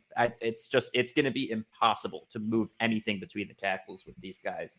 And then, Green, I wanted A.T. Perry so bad there. The Saints ended up getting him, so I'm not totally upset. But Green is the same height as A.T. Perry and is the exact same 40 time of 4.47 40. And similar attributes, right? Clean route runner, good hands. If he's going to be our guy going into the season to just fill in for JMO for those 6 games, so be it, right? I'm not super mad about it. I think it adds some depth, So that's kind of how I feel about this draft pick. I'm personally very high on it because of the fact that, unlike what you said, I honestly think that, some aspects of this might be forward-looking to the future. I think all these guys, these top 4 guys here are day one starters. I think they're seeing the field immediately. If you come away from any draft class and say that our first 4 picks are all going to start this next year, that's a win, right? So yeah, I don't know. I mean, Gibbs is a we're going to use, and to your point, he's Montgomery's going to be like our starter in quote, but Gibbs, we're going to use a lot of 2 running back formations. Like we're going to be in that personnel often because Gibbs will line up similar to like how McCaffrey and Debo are used in San Fran. That's where we're going in terms of, the adaptation of what they do and what we want to do. Gibbs is going to be a slot receiver, running back, motion them around, screens, he's going to be awesome. Laporta will rotate in, but yeah, I mean, I don't disagree with really anything. I just think that good draft. I think we could have done even better. You talk about if we would have gotten Jalen Carter instead of Broderick Martin and then still got Gibbs or Campbell, and Branch, and Laporta. You mix in Jalen Carter, who might be the best player in the draft that's at 6, or Ben Johnson must have been tearing his hair out in relation to Swift. That's the only way that I can think about why he got drafted. Listen, Swift is a great player, and he's going to go to Philly and thrive. I really think. I think so too. I think it'll be a better system for him. I'm scared because we traded him to probably the biggest threat in the NFC. We traded him to the team in the NFC that has the best chance to beat us in terms of going to the Super Bowl, in my opinion, which is the Eagles. So we gave a weapon of ours, and we got great value out of it. And we replaced him with Gibbs, who I think is probably going to end up being a better version of Swift in the pros. But we gave a very good player to a team that already has a very good running game. And we gave them a guy that makes them very hard to stop. So If he can That's the stay only healthy, issue. that's the biggest Yeah, thing, man. but he's going to be splitting carries like he did in Detroit, and there's going to be more of a will for him. I mean, that's his hometown team. He's from Philly. They're a Super Bowl contender. It's a different vibe in Philly right now for him. I don't know. Maybe if he stays healthy, he's one of the best running backs in the league. Okay, I'll put it that I way. don't He can do I don't everything. disagree with that. I just think they needed somebody that was able to plug into the system day one and do what Ben Johnson needed him to do. Okay, really quick, shout out to Zach, who mock draft as Green Bay 3 tight ends. In our recent And- episode, it was pretty damn accurate in terms of what Zach picked as the Packers GM and to what they actually did pick. And we joked and said that they would do this kind of thing. Somewhere Aaron Rodgers is just sitting there drinking a Crown on the Rocks, smiling. He's actually going to Knicks and Rangers games, just enjoying himself, getting all the media love. Because the Packers, I don't love the Packers draft. I mean, they overall. they did a standard. This is what we do every freaking time Packers draft. Literally. I mean, I look at this, John. They reached on a defender in the first round, which they have done year after year after year, and then you just kind of BPA the rest of your way down, right? Is that John? You look at. I mean, I'm gonna real quick go pick by pick and say why I don't like him. Because like Lucas Van Ness, so many better edge rushers when he was picked. Very many better edge rushers when he was picked. Luke Musgrave, not very good. Like didn't even have great stats. Better tight ends available. Way 100%. better tight ends available. Tucker Kraft, who they picked in the 3rd round, is better than Musgrave. Like, it doesn't make any sense. The only picks that I really like in this draft are Jaden Reed, who I said was going to go higher. Love his game. He's a great slot receiver for them. That's going to be a good thing for Jordan Love. Love their receiving core all of a sudden looks like it's worth a damn with that addition. It's better, and that helps a lot. Okay, Colby Wooden, pretty good pick. Sean Clifford, I don't like that pick. I think he's a bust. He barely can keep his starting job at Penn State. Wicks is a kind of a big receiver. They'll use him as more like a blocking receiver, like they use Lazard. Kind of replace Lazard, right? Yeah, and then Lew Nichols, obviously our guest for today's show, love that pick. But the rest of these picks, besides the ones I just said I liked, I don't really like. I mean, you get a kicker who, I mean, I guess you got to, if you got to get a kicker, you got to get a kicker. He's a good one to get. But D-line out of Bowling Green, don't love it. Valentine, okay, out of Kentucky, doesn't impress me drastically. Iowa State safety doesn't impress me drastically, and then out of Charlotte, DeBoe's pretty good receiver. That's like I'm in the middle on that one. But again, Lew Nichols, Jaden Reed, pretty much the only picks I really like in their draft. The rest are. And you have so much capital, so I don't know what they're going for here necessarily. And look, we're Lions fans. We're going to hate on what Green Bay does. And because of the fact that I think they're still running their organization like they have Hall of Fame quarterback play in their back pocket. And they can be more conservative on offense and reach on defense and do the shit that they do. So I don't know. Like, I really think this is going to be an off year for this team. I think it's really just let's figure out what we have in Jordan Love and see what we want to do about next year. Yeah, but I mean, if you want to, John, if you want to see what you have in Jordan Love, wouldn't you want to like maybe give him what he needs? Right. An offensive lineman. Besides Jaden Reed, in Lew, like honestly, I mean, what really helps them here? You get 2 tight ends that are kind of similar that like aren't gonna, separate you greatly in the pass game. You don't do anything on offensive line, which is wild to me considering how badly some of those guys are aging. I mean, you're going to have to do something about that next draft 100%. So yeah, but you might have a quarterback problem next draft too. Yeah, man, I don't know. They always punt towards the future, and that has cost them Super Bowls, literally. So we'll see what happens. Texans, look, first of all, great draft. I will say they had a great draft. They gave up a crazy amount of draft capital to go get Will Anderson. I partially love it because of the fact that, man, they were probably sitting in that room thinking, we love CJ Stroud. We need a franchise quarterback. We love Will Anderson. A franchise edge rusher. He'll be with us for the next, decade. And they're like, you know what? Let's go get both of them. Right. This was, dude, John, it was an ultimate play. This is all I've never seen that happen before. Has that ever happened before? It's happened where teams have picked him twice in the top 3, but I don't think via trade and not like quarterback of your franchise and then best defensive player in the draft. And it hasn't worked out for the teams that did it in the passed, by the way. I looked into that too. I was corrected in many TikTok comments after my take on that. But the fact that they all pre-draft, oh, we like Will Anderson. Oh, we really like Stroud. We might go young. We like this guy. We like Jalen Carter. And they just played everybody. They knew they were going to do this. They knew they were going to do this. They D'Amico knew. Ryan said, listen, there's no way in hell I go home and sleep peacefully at night without getting Will Anderson. And I know we need a quarterback. I'm a defensive guy. We're just going to go get both. And that's what they did. And then on top of that, right, you get that. You go and grab a really solid offensive lineman to protect Stroud. You go and grab a really solid wide receiver in Tank Dell. Tank Dell's Kadarius Toney part 2. I'm telling you. He's Brandon Cook's replacement reincarnated. You get Henry Toa out of a linebacker out of Alabama who's not bad. I mean, Xavier Hutchinson even is a pretty damn good wide receiver, especially for a sixth-round pick. I mean, hats off to the Texans on that. You might pay the price for it next draft and might not have as an impressive draft. But if you're trying to make a statement and say, hey, no, like we're done being a shitty team, rebuild starts now, I think this is a great way to do it. I mean, this is D'Amico Ryans walking into the organization, okay? And before even coaching a game, putting his nuts on the table and saying, this is what we do here in Houston. That's what this is. I mean, there's no doubt about it. Make no Everything's bigger in about Texas. it. Everything's bigger in Texas, and D'Amico Ryan's balls got bigger, and he said, this is what we're doing. This is what we're working on. I'm going to get our quarterback of the franchise, and I'm going to get the best player in the draft, and I'm doing it number 2 and 3. I don't care what anybody says. We're going to go win right now. That's what he said. It's killer. Okay. Did the Colts just set themselves back for another 5 years with this draft? Listen, can I take this one to start? Yeah, take the mic. I got you. Oh my God. Because I am very against what they did with the 4th overall pick. And let me explain why. Because in short form content and TikTok and Twitter posts and Instagram posts, when I talk about Anthony Richardson, it allows people to take a sentence and turn it into a whole narrative. Let me just say why I think Anthony Richardson at 4th overall is a terrible pick. The guy is being compared to, in the comments, not me, in the comments, people in the media, Jalen Hurts, Cam Newton, Patrick Mahomes, for just a few names.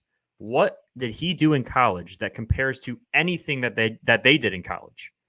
Jalen Hurts won national championship. Patrick Mahomes put up ridiculous numbers and way higher completion percentage. Cam Newton was one of the best college football players ever. Some people compared him to Tim Tebow, Florida quarterbacks. Tim Tebow was a 2-time national champion and one a of the Heisman greatest Trophy college winner. quarterbacks of all time. And they're like, oh, well, he's like them. No, he's not. He looks like them maybe on the field. Some of the things he does look like it, but he's not. He didn't win football games. He had a 50% completion percentage. He threw some terrible interceptions. He lost games against bad teams. He doesn't have enough of a sample size of play to be sure to take him at 4th overall that he can become the quarterback you think he can. You're no drafting combine world. Man. You were drafting. You drafted the guy man. who was you got completely bamboozled by the combine hype, by the pro day, by the front flips, by all the nonsense that does not matter at the quarterback position. If he does all that and reads a coverage like Bryce Young, and wins football games like Cam Newton, Tim Tebow, and Jalen Hurts did, you love this prospect. He would have been the number 1 overall pick if that's the case. He's not. And you took him at 4th overall. He's a bust waiting to happen.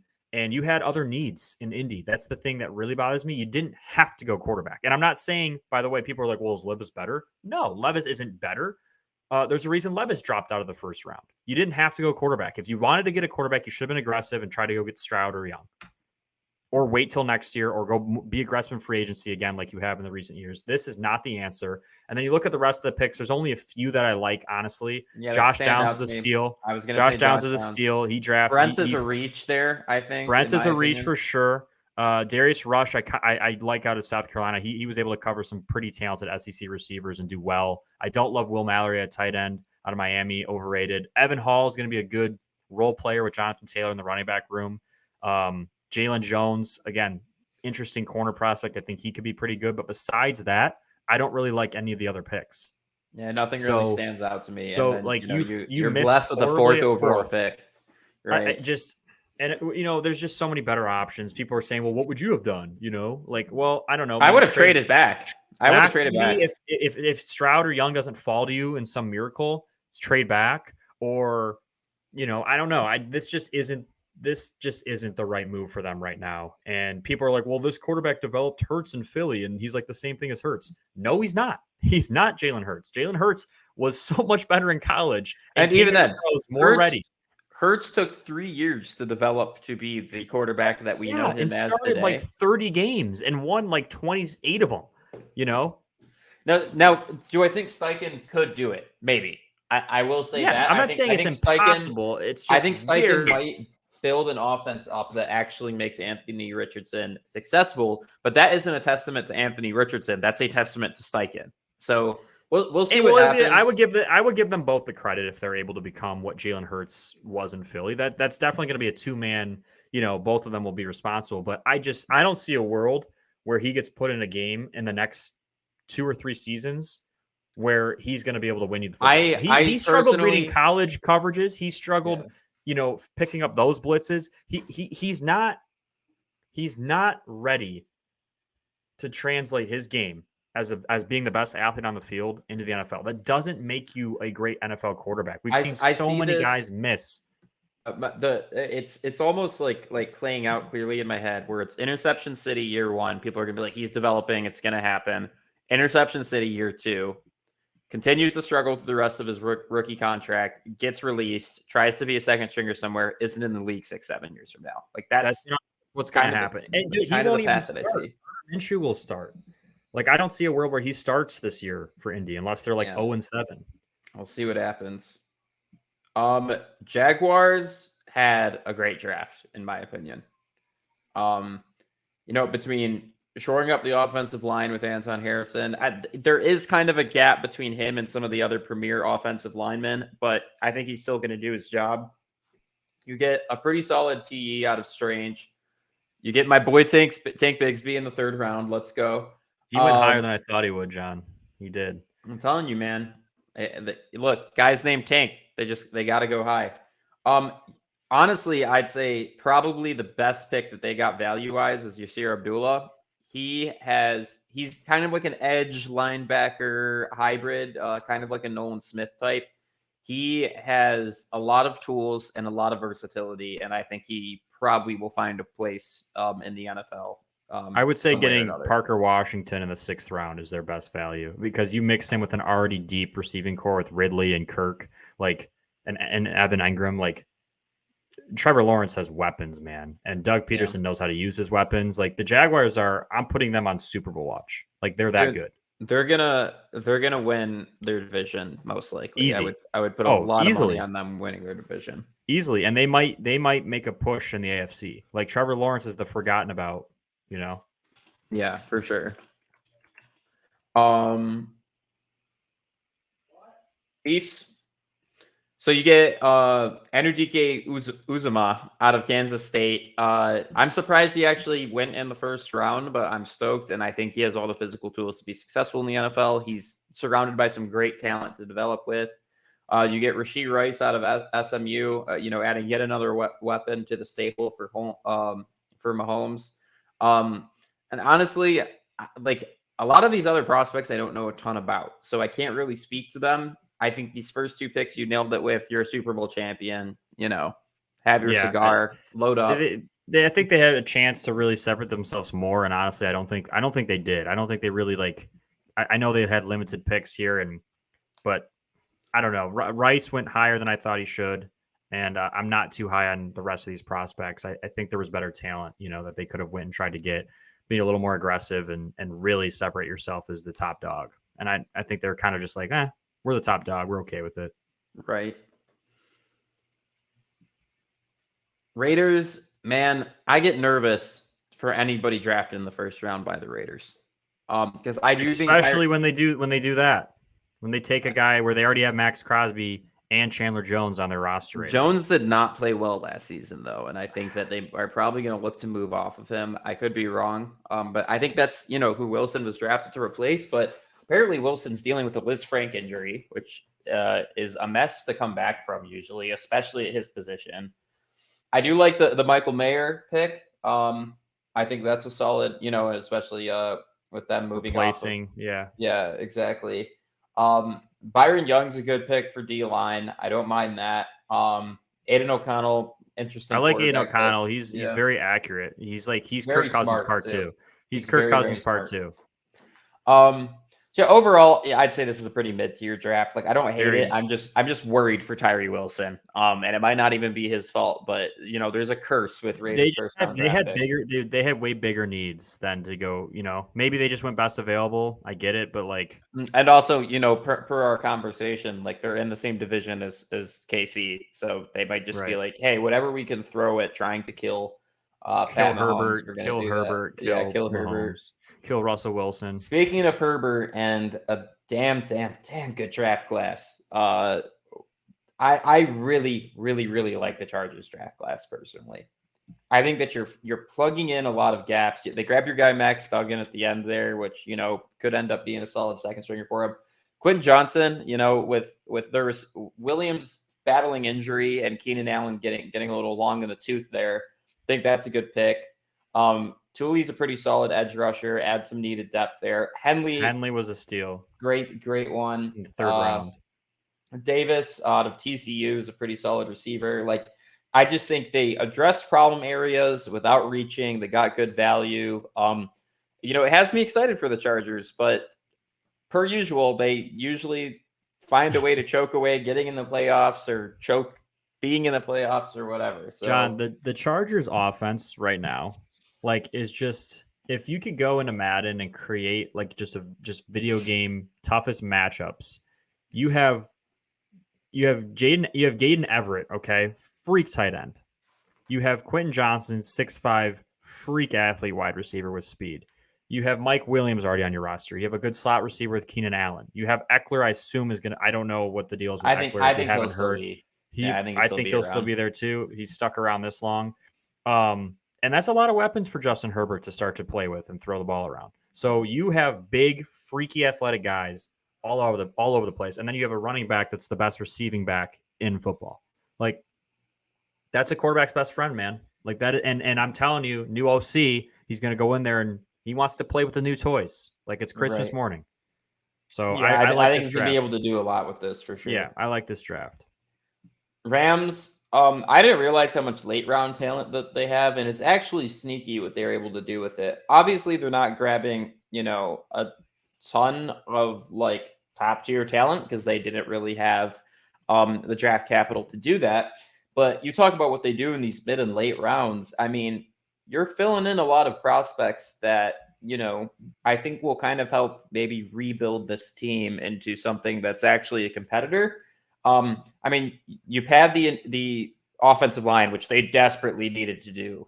They might have had the worst offensive line in the league last year. You get the other Byron Young, edge rusher out of Tennessee. He's pretty solid. Kobe Turner too, right? Padding up that defensive line. You get Stetson Bennett. I'm sure Mark's a big fan of that one. Can't believe he went that high. Yeah, I mean, he's ready to mentor Matthew Stafford. So he's with his age, I mean, he has a lot of wisdom and experience. In the next 2 years. Yeah, they can retire together. I actually really, really like that. Maybe he can teach him. Maybe he can teach Matt Stafford how to actually be a winning quarterback at the University of Georgia. So then you got Warren McClendon, who, I mean, for a 5th round pick, I think there's a lot of value there. He is a lot more raw than some of the guys that went higher. But he's a steal, though, getting him there. Again, yeah, trying to get a guy with a bunch of physical tools to help fix that offensive line. I don't know much about Davis Allen. Hodges Tomlinson out of TCU. He went late, and he could probably do something. Zach Evans, running back, I think is a pretty solid pick. I don't really know the rest of these guys, if I'm being honest, but just looking at some of these names here, there's a lot of names I recognize. There's a lot of picks that they got in the late rounds that I didn't think would fall that far. And Tomlinson's again, a steal for sure, dude. They got him in the round, too. And then I mean, receiver out of BYU. I don't know how to say his name. Puka Nakua, kind of a sweet name anyway. If I'm saying that right, he's a sneaky good receiver as well. So you got back-to-back in the 5th and 6th round, him and Tomlinson steals, I think, at receiver and corner.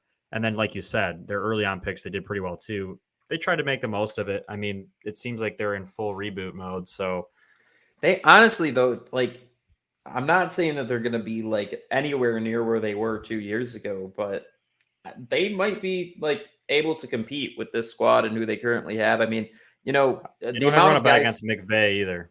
Yeah, exactly. It's like the amount of they got a lot of fresh talent here, and the amount of guys that they lost in free agency wasn't as crazy as I thought it was going to be.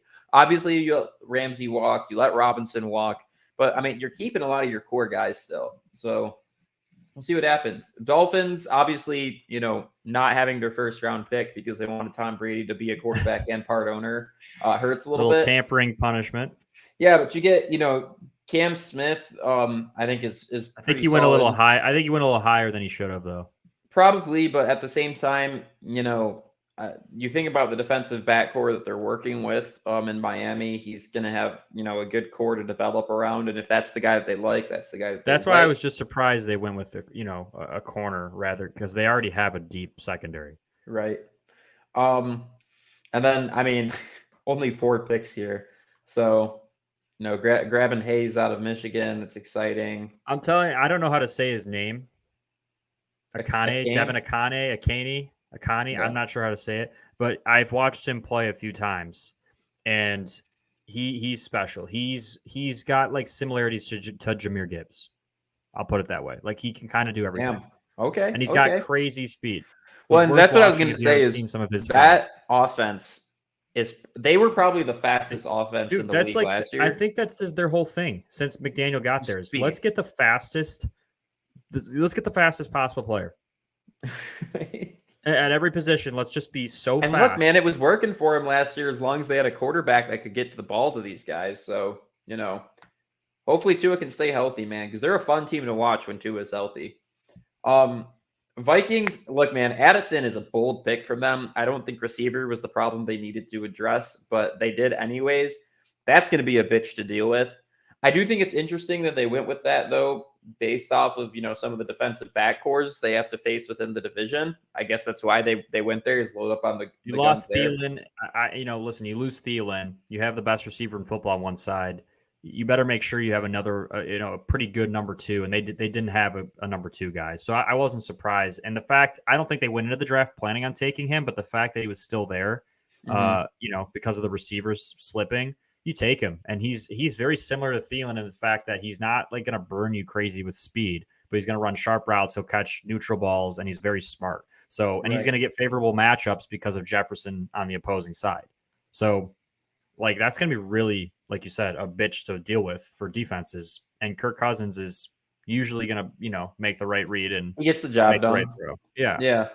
I mean, Ward out of LSU. The game's at 1 o'clock. Is if the game, yeah, of course, if the game's at 1 o'clock. Ward out of LSU is a great pick. I honestly, I don't know too many of these other guys. But Jaron Hall is one of those sneaky quarterback prospects in this class that could be something developing behind a smart guy like Kirk Cousins. He could learn a lot, maybe be ready to play in a few years. But yeah, I really like the 2 LSU picks there. Yeah. And Jay Ward and Jacqueline Roy, both good players, good prospects with good, consistent college film. I mean, you bring them in, that's got to help the defense right now. And they desperately need help on defense. Yeah. Pats, who are always a little bit weird. Shout out to them for like picking somebody that like people actually expected to go in the first round. He fell far. He did. Gonzalez fell far. A lot of people had him going in the top, 10. Top 8, top 10. I will say I did place a bet on him going over 7.5, and that hit. Big. It surprised me that I surprised he fell past 7.5. No. But I was very surprised that he fell to 17. Right. You get Demario Douglas too. That's a very Belichick pick. Keon White out of Georgia Tech, very Belichick pick. I feel like. Bryce Behringer out of State, probably the best punter in the draft. Yeah, I mean, overall, I'm pretty impressed with this. Well, a lot of people weren't too impressed with the Patriots draft, but it's so hard to gauge their drafts because they'll pick a bunch of weird players that you're like, who even are these guys? Or like, they have all these weird things on tape and they develop them into solid. They drafted players. A kicker in the 4th round and a punter in the 6th round. Like, that's awesome. I mean, Saints. All right. So I wanted them to go several other players on the interior defensive line before Brzee, but regardless, I think he is going to be a day one starter for them. I'm telling you, I he's gonna like be a him, good John. player. I tried to tell you before the draft, and you were like, Well, maybe. look, I'll Then sit he's here and try to the Saints. convince myself through Hey. this season that, he was a better pick than, well, Smith was gone at that point, but Benton or, some of those Listen, other you're gonna guys like that were you're gonna available. like him. I'm excited. He's a monster in the inside. Then you get Foskey and again, like grabbing that guy high second round, I think was necessary. Cam Jordan's getting up there in age. He's probably only got 1 or 2 seasons left. I think you need to start fixing that edge rusher room. You get a really solid running back in Miller. I watched a good chunk of his tape before I did my my review on them. I'm really excited about that. I think it's kind of Alvin Kamara insurance, but he's a stud player. Sleeper running back for sure. Definitely. And then look, A.T. Perry, round 6. Man. So weird how you wanted him so bad in Detroit and ended up coming to New Orleans. Also, shout out Joe Wilson, signed with the Saints after the draft as a free agent, signed with New Orleans. We have a episode with him, my former teammates. Make sure to go check him out. Yeah, his episode was awesome. It was right after his senior game. So, you can go listen to that, see kind of what he was working on at the time, and obviously came to fruition. He's got a chance to go play for the Saints. So, hey man, we might have something in this offense here. I'm just saying, with you Carr at the helm, you have a really good receiving core. People forget if Michael Thomas plays, you're getting an all-pro that. Dude, but if he plays, you add that with A.T. Perry and Kamara and Derek Carr and all these guys, and you start to put it together with a pretty consistent defense. They're a threat, and in a division that's kind of wide open, if we're being honest. Super wide open, and their defense has not been a problem. So I'm not worried there, and I think that will continue to dominate, especially since you're beefing up the defensive line a bit to complement a really good linebacker and defensive backcourt. Giants, grabbing Banks, that's a wild pick to me. I think he's a solid cornerback, but there are some red flags. Probably drafted a little high, but he's definitely a dog. He's a dog corner who's he's just one of those fearless corners that's not afraid of anybody. I love Hyatt out of Tennessee. I hated that pick. Really? I do not like Jalen Hyatt. The fact that he fell to the 3rd round did not surprise me. A lot of people had him as like a first round pick. I didn't think he was a first rounder. I like him as a 3rd round pick though.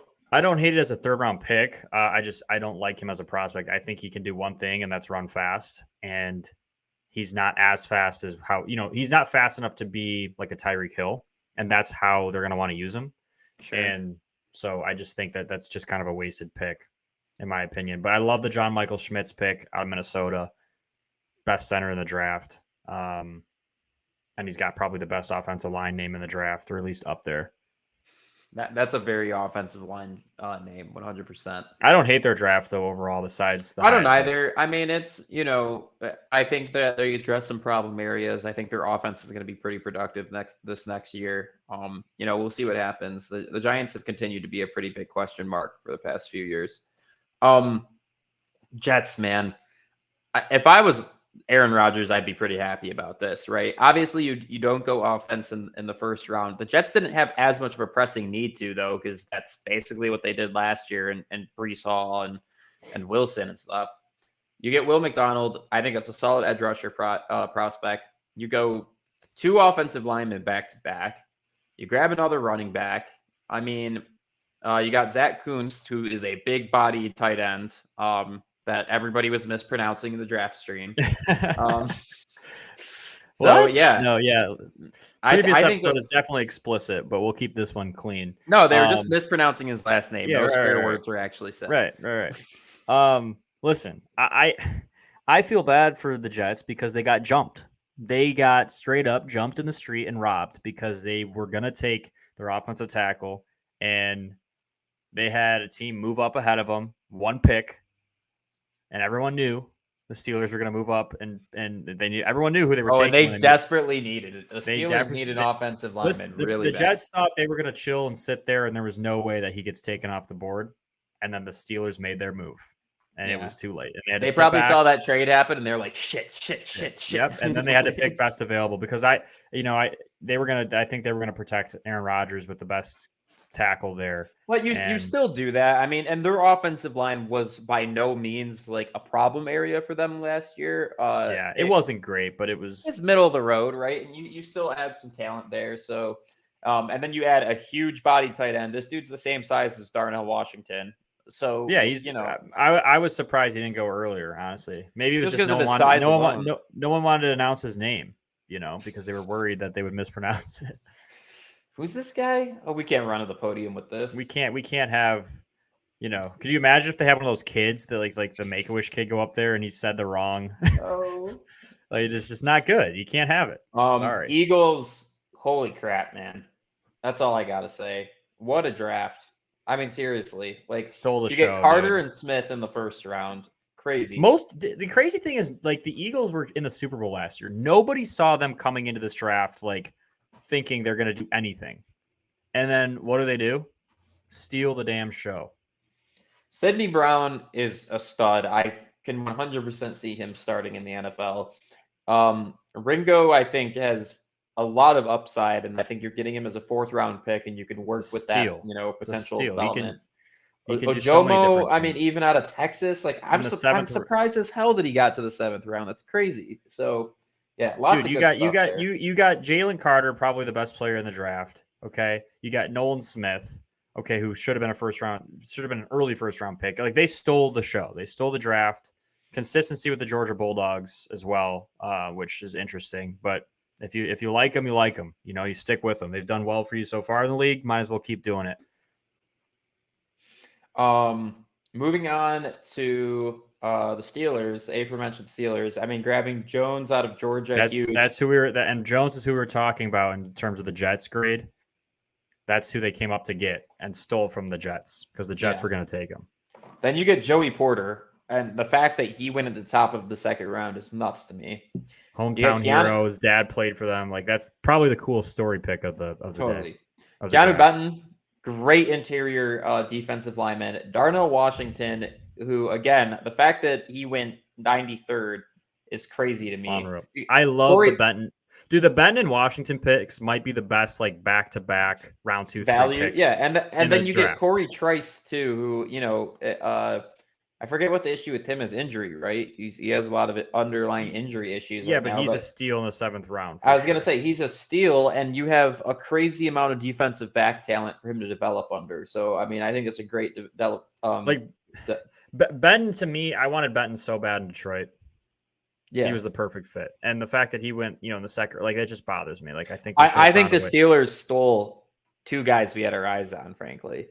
And I think, but once we took Laporta, I don't think we were going to take Washington.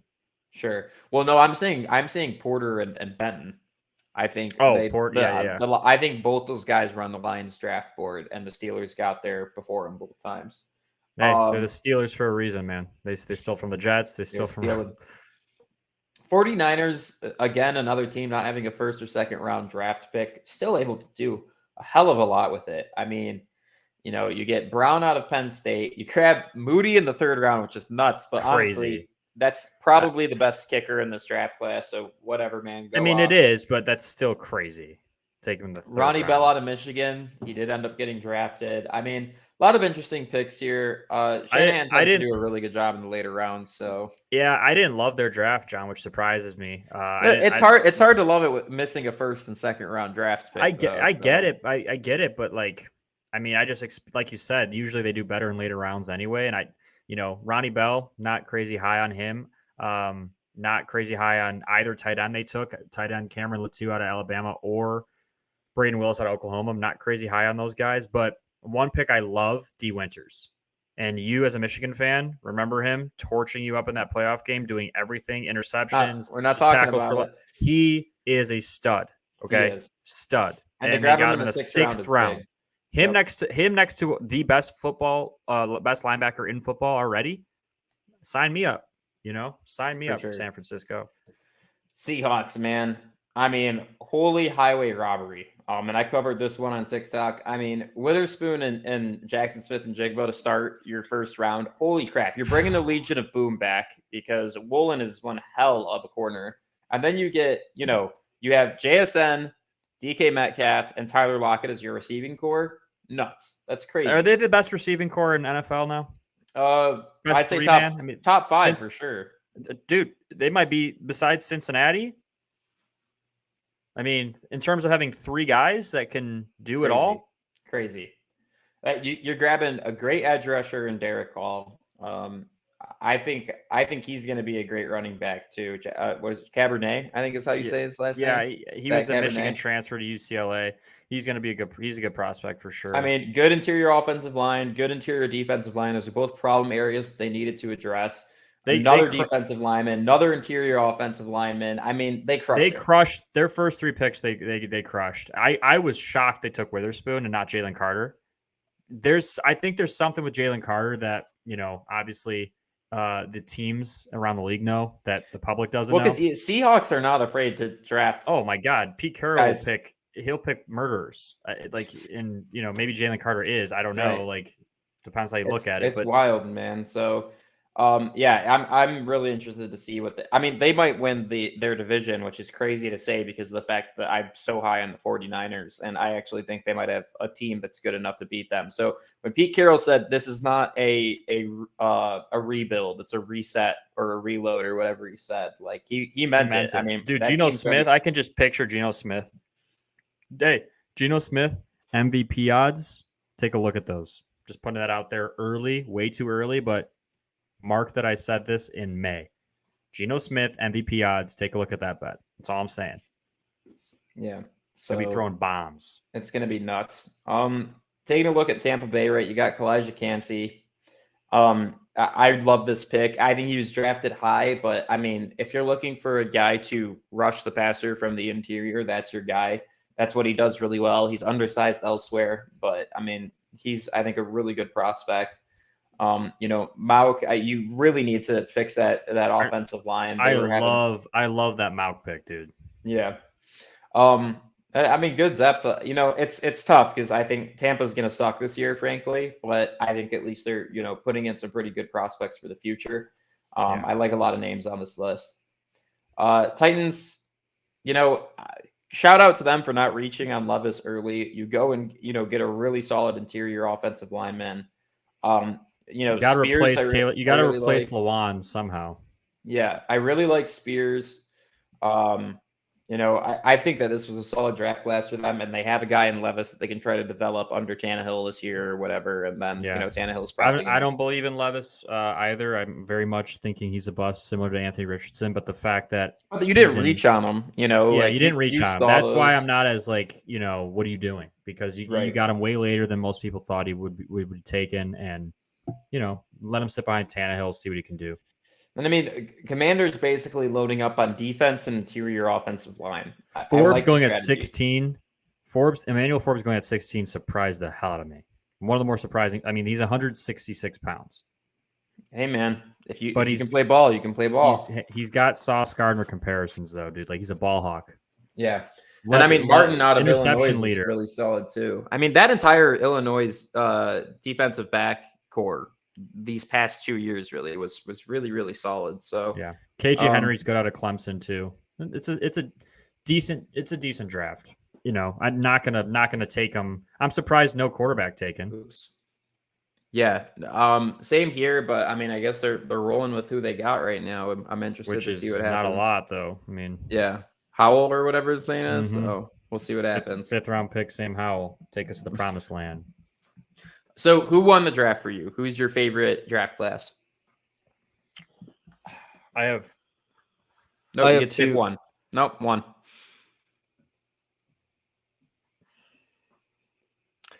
I'm gonna say the Eagles because they just no one expected them to do that, and they got probably the best overall player in the draft if he's able to figure his outside of football life out. And then then I'm going to count the Swift move as part of the draft because it happened during. So I know it's not a draft pick, but it kind of counts. So, hey man, they did a similar move last year and that really paid off for them. I think they're definitely top 3 for me. I think Seahawks had the best draft class. I think they address a lot of problem areas. They loaded the frick up. I mean, they're ready to go. The Steelers are also there for me. Steelers are way up there. They're worth mentioning. I mean, I know they're Yeah. not really in the conversation for like contenders, but they drafted really well for their future. I agree. And I mean, hey, Pickett might be a guy. So I saw a lot of I good sure things hope out of so. him last year. Yeah. So anyways, thanks everybody for watching. We've had 3 rather long episodes for these past 3, but hey man, there's a lot of ball to loaded talk about. content to talk about Yep. right now. You know, we're gonna have obviously more guests coming on. Obviously, check us out on our social medias. We're posting more and more on there as well. Again, we're doing full pick by pick draft grades, TikTok, YouTube. You can check them out. And then obviously, we're going to do some more in-depth film breakdowns here as we get into the slower part of the off season. And Jon and I are excited to get into that and really, really study some ball instead of just talk about players that may or may not succeed. And yeah, in we their got move. 3 whole months until we start seeing some real football start coming to life. So in between then and now, Mark and I got a whole lot of film to break down and more big brain stuff to talk about. So I'm super excited about it. We appreciate everybody tuning in. The growth has been amazing. On all our social media platforms, especially TikTok, but YouTube's been doing really good as of late as well. So we're just going to keep plugging away. We have goals that we intend to reach throughout this next NFL season, and we're going to get there come hell or high water. So we're up to almost 3 million total views. And we were celebrating 1 million alone, like what, a month ago? Yeah, not even. The last week I think we had over 1 million views alone. So we appreciate it. Whether you hate us or love us, if you're watching us, we appreciate it, I guess. We do appreciate it. We love our haters for sure. On TikTok, especially. I mean, there's a lot of interesting opinions. A lot of hate on TikTok. It's okay. We'll catch you guys later. Peace. See you guys.